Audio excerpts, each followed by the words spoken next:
Olá, sejam muito bem-vindos ao canal Raízes da Fé. Hoje vamos mergulhar na inspiradora história de um dos maiores avivalistas da história, John Wesley. Neste vídeo, vamos percorrer sua trajetória de vida e descobrir como esse homem transformou a forma como a igreja pregava o evangelho em sua época. John Wesley nasceu no dia 28 de junho de 1703, na cidade de Epworth, Inglaterra. Filho de Samuel Wesley, um sacerdote anglicano, e de Susanna Wesley, sua mãe, que desempenhou um papel fundamental na formação de seus 19 filhos, especialmente na vida do pequeno John. A casa dos Wesley era conhecida por sua disciplina e rotina rigorosa. Susanna, sempre muito dedicada, fazia questão de ensinar aos filhos a importância da fé, da obediência e das boas maneiras. Algo curioso é que Susanna Wesley tinha um hábito que marcaria profundamente a vida de John. Uma vez por semana, ela se sentava individualmente com cada filho para falar sobre fé e vida cristã. Isso criou um vínculo tão forte que, mesmo já adulto, John continuava buscando os conselhos de sua mãe. Mas a infância de John Wesley também foi marcada por um episódio dramático. Certa noite, a casa da família pegou fogo. No meio da confusão e do pânico, todos conseguiram sair da casa, exceto o pequeno John, que tinha apenas 5 anos. Em meio às chamas, seus pais e vizinhos tentaram resgatá-lo, mas a fumaça e o calor intenso tornaram isso impossível. Enquanto todos oravam desesperadamente no jardim, John acordou e subiu em uma mala próxima à janela. Foi por essa janela que os vizinhos conseguiram resgatá-lo, segundos antes da casa desmoronar. Esse episódio foi tão marcante que mais tarde John Wesley se referiria a si mesmo como um tição tirado do fogo, vendo nessa experiência um chamado divino para sua vida. Na juventude, Wesley ingressou na renomada escola de Charterhouse, em Londres, e depois foi para a Universidade de Oxford. Foi lá, junto com seu irmão Charles, que John fundou um grupo de pessoas comprometidas com uma vida de santidade. O grupo se reunia regularmente para a ceia, orava diariamente, visitava doentes e prisioneiros e se dedicava à caridade. Mas não se tratava apenas de ajuda material. O grupo ensinava as pessoas a lerem, pagava suas dívidas e ajudava a encontrar empregos, sempre com um olhar especial para os mais pobres e marginalizados. Além de comida, distribuíam livros, remédios e roupas, e até chegaram a cuidar de uma escola para atender a essas pessoas. Por suas práticas tão metódicas e disciplinadas, esse grupo foi chamado de metodistas, um nome que inicialmente era usado de forma pejorativa, mas que logo passou a representar um movimento que mudaria a história da igreja. John Wesley se formou em Oxford em 1724 e, em 1725, foi ordenado diácono. 3 anos depois, em 1728, foi consagrado sacerdote. Após a morte de seu pai, Wesley tomou uma decisão ousada: partir da Inglaterra em direção ao Novo Mundo, aceitando o convite para evangelizar na colônia da Geórgia, nos Estados Unidos. Embarcando numa nova aventura, John Wesley, junto com seu irmão Charles, aceitou o convite, mas a jornada pelo Atlântico não seria nada fácil. Durante a viagem, o navio enfrentou uma terrível tempestade. As ondas lançavam a embarcação de um lado para o outro, a água invadia o convés e as velas quase se soltavam dos mastros. John e Charles temeram por suas vidas, achando que aquele seria o fim. Em meio ao caos, algo estranho aconteceu. Eles começaram a ouvir vozes. No início, pensaram que estavam alucinando, mas ao procurar a origem daquele som, descobriram um grupo de jovens moravianos. O mais surpreendente, enquanto todos temiam a morte iminente, os moravianos cantavam tranquilamente, sem nenhum sinal de medo. Eles tinham plena confiança de que Jesus estava no controle e que, como a Bíblia diz, todas as coisas cooperam para o bem daqueles que amam a Deus. Por um momento, John Wesley esqueceu a tempestade. Ele ficou profundamente tocado pela paz que esses jovens transmitiam. Ali, ele percebeu algo importante. Embora fosse um homem de fé, ele não sentia a mesma confiança que via naqueles jovens. Foi um ponto de virada em sua vida espiritual.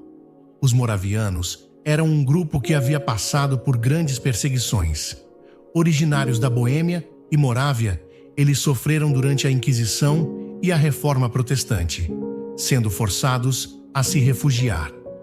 Muitos perderam tudo, mas sua fé se fortaleceu.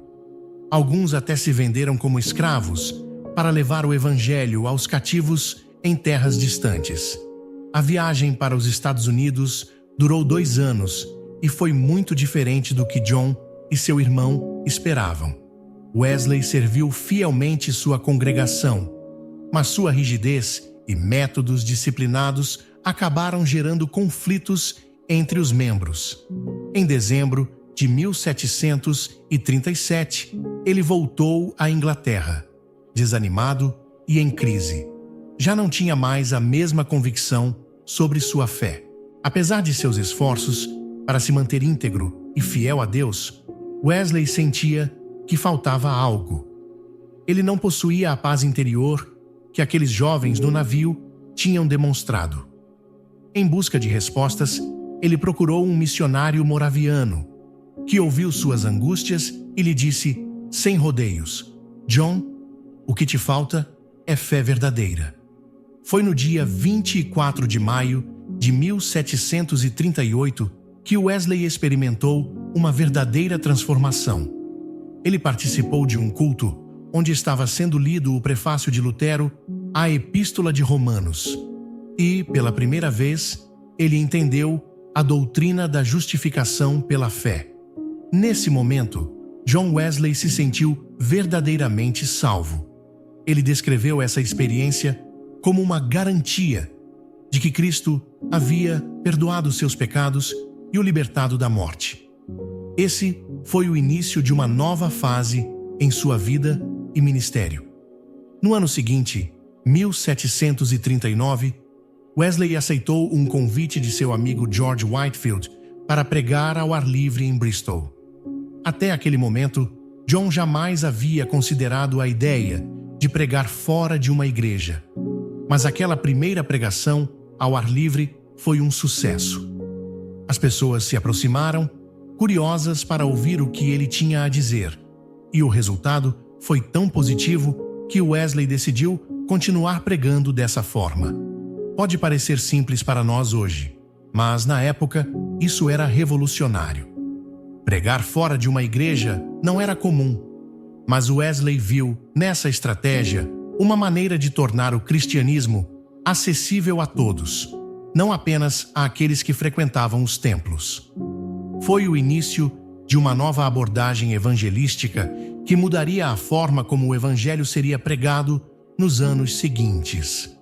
John Wesley rapidamente se destacou como o líder de um novo movimento.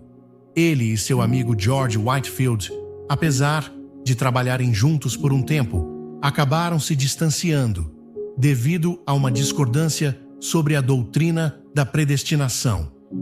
Enquanto Whitefield era calvinista, Wesley não concordava com essa visão, o que trouxe uma ruptura entre os dois. Sem o apoio de Whitefield, Wesley se viu sozinho e precisou de ajuda. Mesmo que as pessoas que se apresentassem fossem inexperientes, ele as acolheu e organizou seus seguidores em pequenas sociedades domésticas. À medida que essas sociedades cresciam, Wesley dividiu os grupos em classes, com 11 membros cada e um líder. Esses grupos se reuniam semanalmente para orar, estudar a Bíblia e discutir a vida espiritual. Homens e mulheres se encontravam separadamente, mas qualquer um podia se tornar líder de classe. Sempre metódico, Wesley organizou seu movimento de maneira eficiente.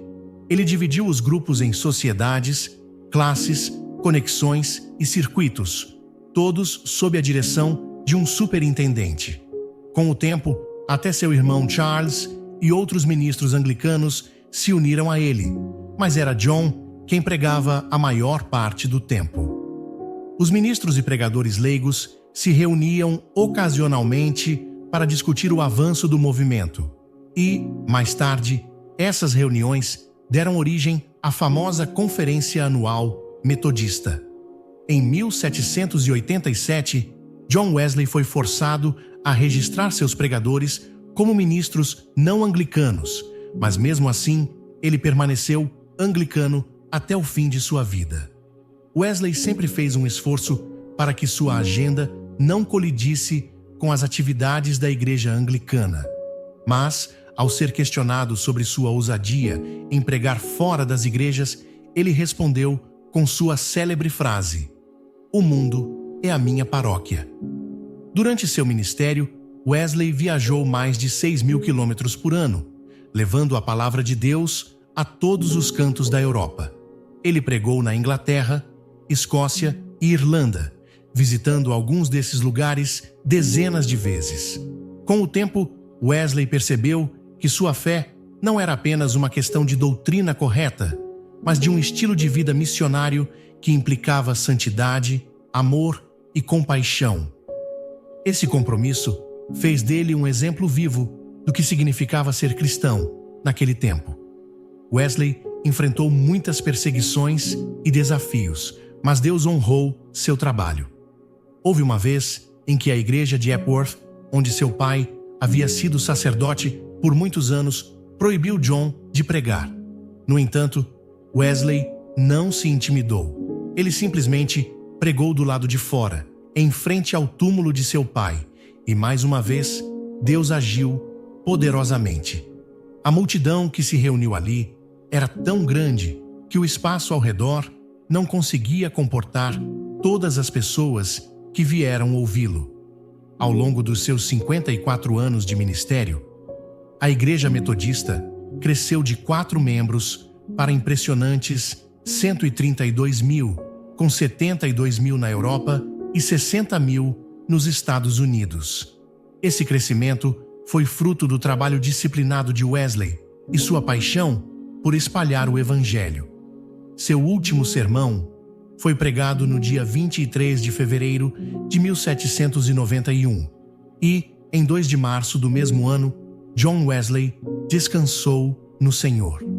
Na noite anterior à sua morte, ele cantou louvores e disse suas últimas palavras: "O melhor de tudo é que Deus está conosco."